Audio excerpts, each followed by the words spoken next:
नमस्कार, India news Haryana पर आप देख रहे हैं मेट्रो न्यूज फरीदाबाद और मैं हूं आपके साथ आयुष चित्रांश। फरीदाबाद के सेक्टर 8 कार्यालय के पार्क में कैबिनेट मंत्री मूलचंद शर्मा ने जनरल बिपिन रावत सहित सभी वीर जवानों को श्रद्धांजलि अर्पित की है। पुलिस के जवानों और स्थानीय लोगों ने भी वीर शहीदों को श्रद्धा सुमन अर्पित किए।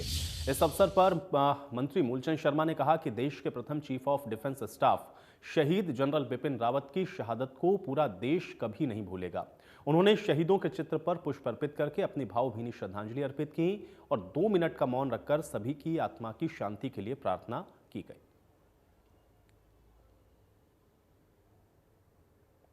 श्रद्धांजलि दी है पूरे देश में। उनके जाने के देश को बहुत बड़ी हानि हुई है। कितने बड़े आदमी का जाना कोई भरोसा विश्वास नहीं था। 130 करोड़ लोग आज भी सदमे में हैं कि बिपिन रावत जी हमारे बीच से गए हैं और मैं अपनी तरफ से बल्लभ हल्का की तरफ से सरकार की तरफ से श्रद्धांजलि।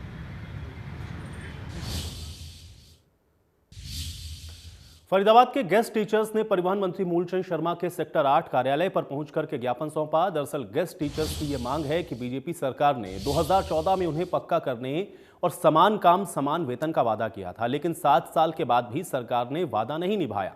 इसके बाद गेस्ट टीचर्स ने सीएम मनोहर लाल का नाम एक ज्ञापन सौंपा। इस मौके पर परिवहन मंत्री मूलचंद शर्मा ने कहा कि गेस्ट टीचर्स की मांग से मुख्यमंत्री मनोहर लाल को वो अवगत कराएंगे।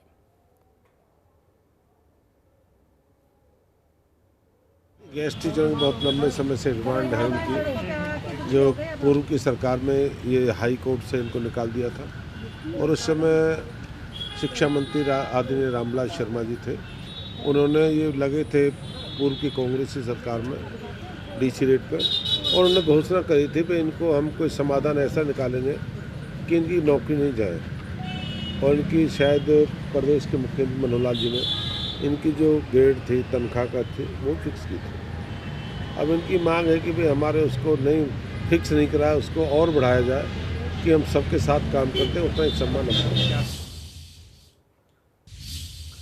तो कोविड-19 के नए वेरिएंट ओमिक्रॉन की तीसरी लहर को देखते हुए प्रथला से विधायक और हरियाणा वेयर हाउस के चेयरमैन नैनपाल रावत ने अटल बिहारी मेडिकल कॉलेज का औचक निरीक्षण किया, जहां पर उन्हें ऑक्सीजन पाइपलाइन में खामियां मिली। इसके अलावा अन्य कई जरूरी संसाधन की मांग अस्पताल के डायरेक्टर डॉक्टर गौतम गोले की तरफ से की गई।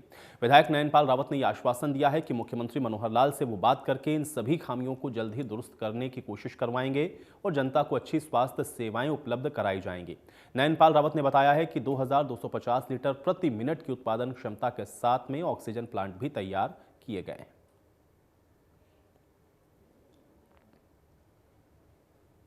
मंत्री महोदय ने, क्योंकि एक प्राइवेट संस्था पे था, संस्था चली गई, तो भी पीछे माननीय मुख्यमंत्री महोदय ने खुद इसका दौरा भी किया था और इसको सरकार के जो ना हैंडओवर हमने ले लिया है, सरकार ने अंडरटेक कर लिया है और इसको एक अटल बिहारी वाजपेयी मेडिकल कॉलेज के नाम से हम इसको चलाना शुरू कर दिया है।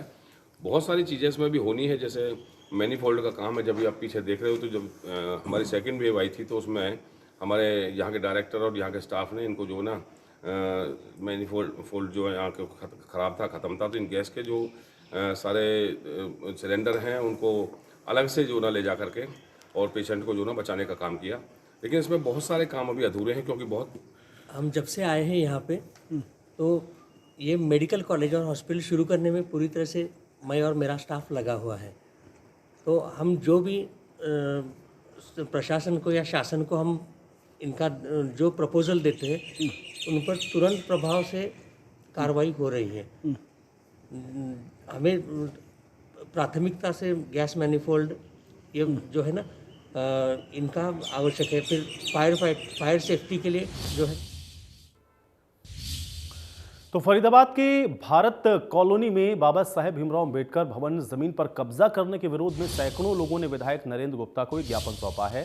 जमीन को भूमाफियाओं से छुड़ाने की मांग की है। विधायक नरेंद्र गुप्ता ने जनता को यह आश्वासन दिया है कि वो जल्द ही इसका स्टेटस पता करवाकर इस जमीन को कब्जे से छुड़वाकर उनको सौंपेंगे। प्रदर्शनकारियों का आरोप है कि सरकार ने उन्हें बाबा अंबेडकर भवन बनाने के लिए जमीन दी हुई है। 50 लाख रुपए की राशि भी भवन बनाने के लिए आवंटित की गई है।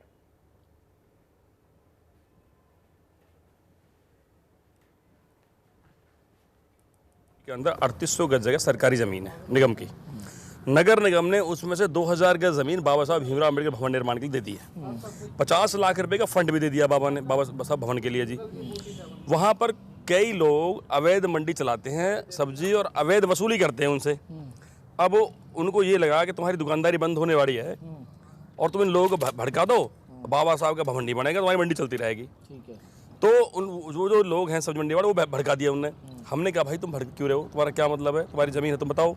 नगर निगम ने 2 बार साफ करा दी, लेकिन वो लोग फिर बसा देते हैं और खुल करके मीडिया में आकर के अब तो बाबा साहब के भवन बनवाने में बाधक वाले जो है शब्दों का उच्चारण कर रहे हैं कि भवन नहीं बनना चाहिए और बहुत लोगों को भड़काने का काम कर रहे हैं और उस सरकारी ज़मीन पर कब्जा करवाने के प्रयास कर रहे हैं। मैं आपके चैनल के माध्यम से कहना चाहूँगा, कुछ लोगों की नैरो माइंडेड सोच होती है कि बाबा साहब किसी एक समाज के, एक समुदाय के, एक जाति विशेष के होते हैं। लेकिन मेरा मानना है कि बाबा साहब इस पूरे भारतवर्ष नहीं कहता, मैं ऑल वर्ल्ड में उनको एक बुद्धिमान शख्सियत के नाम से पेश किया जाता है। बाबा साहब का भवन बनने से अगर किसी को थोड़ी बहुत कहीं प्रॉब्लम हो रही हो तो वो गलत है। जब नगर निगम ने उसको बाबा साहब के भवन के लिए ज़मीन अलॉट की है तो नगर निगम ने उस पर एनओसी ली होगी और प्रॉपर तरीके से उसका पूरा सर्च करने के बाद ही अलॉटमेंट किया होगा। जब वो ज़मीन बाबा साहब के नाम पर अलॉट होगी तो एक बात और है, जब वहाँ पर बाबा साहब का जो धाम बनेगा तो उसमें गरीब तबके के, वो चाहे दलित समाज का हो या जनरल समाज का हो या किसी भी कास्ट से संबंध रखता हो, गरीब समाज का जो गरीब व्यक्ति है उसमें अपने शादी विवाह और प्रोग्राम बड़े इजीली बहुत कम पैसे में वो करा सकता है। तो ये एक सर्व समाज के लिए एक उसका बाबा साहब के धाम का निर्माण किया जा रहा है, किसी दलित या किसी जाति समुदाय से नहीं है। रही बात उसकी कि ये कुछ लोग जो शरारती तत्व, इस तरह के जो नैरो माइंड लोग होते हैं, इसमें अवरोध पैदा करने की कोशिश कर रहे हैं। तो विधायक साहब ने 2-3 दिन का टाइम दिया है, सच्चाई सामने आएगी और ज़बरदस्ती हम नहीं चाहते हमारा किसी से आमना सामना हो या झगड़ा करें। बाबा साहब के नाम से जो धाम है वो बनेगा, उसे कोई रोक नहीं सकता। उस पर कुछ लोगों ने उस पर अवैध कब्जे किए हुए हैं, इनका कहना है। तो हमने इनको आश्वासन दिया है कि अगले हफ्ते में उसका स्टेटस पता करके, अगर वो स्टेटस कोई कोर्ट का स्टे नहीं होगा तो उसका कब्जा सरकार लेगी और कब्जा सरकार लेके उस पर प्लानिंग अम्बेडकर भवन की हुई है। उस अम्बेडकर भवन अगर सरकार ने प्लानिंग की हुई है तो निश्चित रूप से, क्योंकि जो सरकारी ज़मीनों की प्लानिंग होती है, प्लानिंग डिपार्टमेंट से बात करके जो भी प्लानिंग होगी उस पर उसका कार्य रूप दिया जाएगा। सर, आप अभी भी आश्वासन दे रहे हैं, मांग लंबी है, इनकी पुरानी मांग है, कब तक ये? देखिए, आश्वासन की बात ही नहीं है।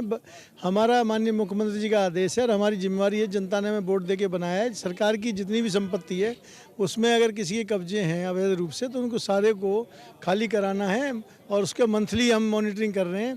रोज़ाना बात करते हैं अधिकारियों से और 1 महीने में रिपोर्ट जाती है मुख्यमंत्री जी को कितनी ज़मीनों से अवैध कब्जे हटाए गए हैं। सपोज करो 100 प्रॉपर्टीज़ पे हैं तो अगर कुछ ना कुछ।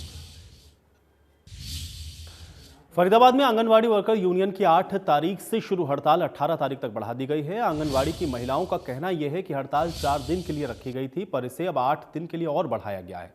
उन्होंने कहा कि जब तक सरकार उनकी मांगों को नहीं मानती है तब तक वो इसी तरह से हड़ताल को आगे बढ़ाती रहेंगी। सभी आंगनवाड़ी केंद्रों पर किसी भी तरह का कोई काम नहीं किया जाएगा। चौथा दिन है सर आज, और हमने सरकार को 4 दिन का अल्टीमेटम दिया था सरकार ने, लेकिन हमारे को बातचीत के लिए नहीं बुलाया, तो हमने 8 दिन के लिए इसको और बढ़ा दिया है। जी, हमारे को सरकारी कर्मचारी बनाया जाए, 3रे दर्जे का कर्मचारी वर्कर को, 4थे दर्जे का कर्मचारी हेल्पर को बनाया जाए।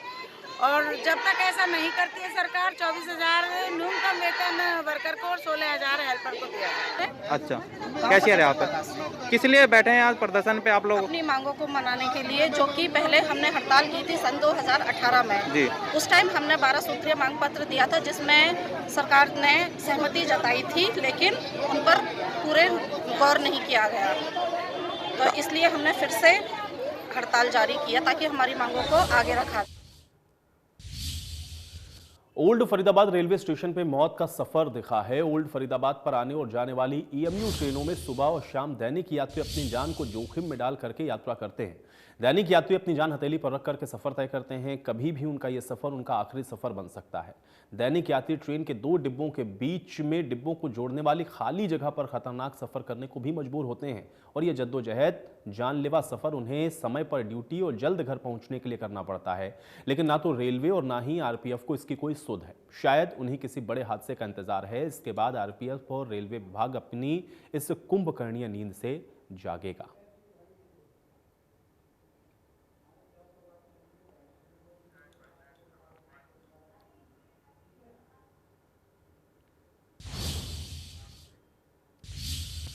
तो फरीदाबाद में इंसानियत शर्मसार हुई है। लगभग 80 वर्षीय बुजुर्ग मां को बेटे बहू ने पीट पीट कर घर से बाहर निकाल दिया है। गंभीर रूप से घायल हुई बुजुर्ग महिला बीके अस्पताल में भर्ती है। इस बुजुर्ग महिला की माने तो इसकी 4 बेटियां थीं जिनकी मौत हो चुकी है। एक बेटा था जिसके सहारे वो रह रही हैं, लेकिन इनके बेटे और बहू ने भी उनको पीट कर घर से बाहर निकाल दिया है, जिसके बाद अब ये बेसहारा हो गई हैं। आपको ये बता दें कि उम्र का ये वो पड़ाव है जिसमें सभी को गुजरना पड़ता है। फिलहाल इस घटना की सूचना पुलिस को दे दी गई है और पुलिस अब इस मामले की जांच कर रही है। गांधी जी मरा, चावल लुटाया गांधी जी के राज के। गांधी जी के समय के आप 4 बेटी मर गई, दामाद मर गई, कोई नहीं है, माँ बाप कोई नहीं है, कोई सहारा देता, खाना नहीं, कपड़ा नहीं,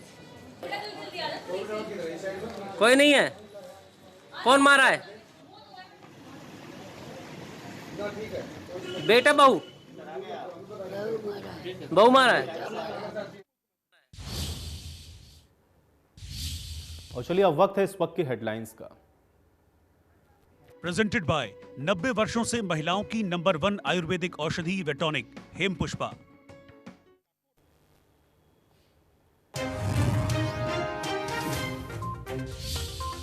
जीत के जश्न के बाद किसानों की घर वापसी। दिल्ली के 3 बॉर्डर से गाजे-बाजे और सामान के साथ रवाना हुए किसान। फूल बरसाकर जगह जगह किसान जत्थों का हुआ जोरदार स्वागत। 15 तारीख तक पूरी तरह से खाली हो जाएंगे धरना स्थल।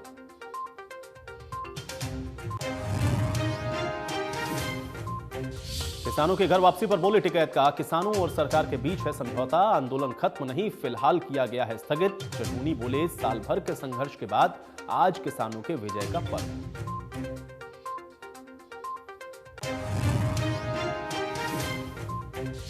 सोनीपत में रूट डाइवर्ट करने के बावजूद लगा भारी वाहनों का जाम। NH 44 पर कई किलोमीटर तक फंसे लोग। किसानों के घर वापसी की वजह से प्रशासन ने रूट किया था डाइवर्ट। कुरुक्षेत्र में आयोजित अंतर्राष्ट्रीय गीता समारोह में सीएम ने की शिरकत। नवनिर्मित सभागार का किया उद्घाटन। लोकसभा अध्यक्ष ओम बिरला भी मुख्य अतिथि के रूप में हुए शामिल।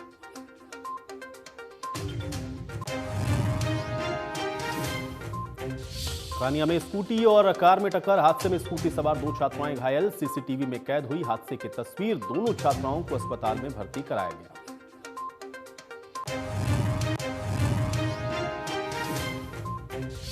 दिल्ली में ओमिक्रॉन का दूसरा केस मिलने से मचा हड़कंप। महाराष्ट्र में ओमिक्रॉन वेरिएंट के 7 नए केस मिले। 3.5 साल का बच्चा भी संक्रमित।